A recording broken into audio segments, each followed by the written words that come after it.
দুর্নীতির মামলায় বেগম রোকেয়া বিশ্ববিদ্যালয়ের সাবেক উপাচার্য নাজমুল হাসান কলিমুল্লাহকে কারাগারে পাঠিয়েছে আদালত। বৃহস্পতিবার সকালে রাজধানীর মোহাম্মদপুরের বাসা থেকে কলিমুল্লাহকে গ্রেফতার করে ডিবি।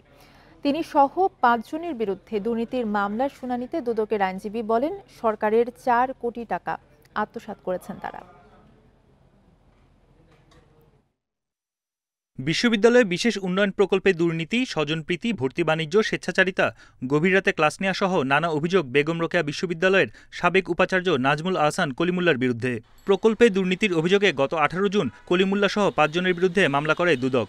সে মামলায় বৃহস্পতিবার সকালে গ্রেপ্তার করা হয় তাকে। বিকেলে আদালতে তুললে দুদকের আইনজীবী বলেন, প্রকল্পের নকশা বদল, মন্ত্রণালয়ের অনুমোদন ছাড়াই ৩০ কোটি টাকার বেশি মূল্যের চুক্তি, ঠিকাদারকে ঋণ দেওয়ার সুপারিশ করে ৪ কোটি টাকা আত্মসাৎ করেছেন অভিযুক্তরা। ঠিকাদারদেরকে আপনার অবৈধভাবে সুবিধা দেওয়ার জন্য উনি বিভিন্ন ধরনের দুর্নীতির আশ্রয় নিয়েছিলেন।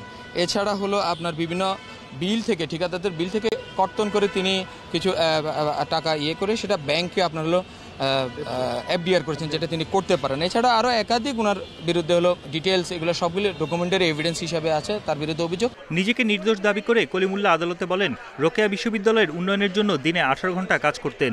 ভর্তি বাণিজ্য বন্ধ করায় তাকে ফাঁসানো হয়েছে।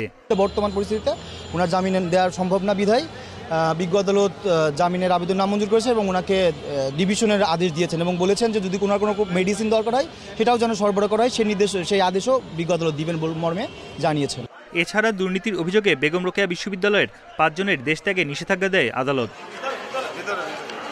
বন ইবনে কামাল, ইন্ডিপেন্ডেন্ট নিউজ, ঢাকা।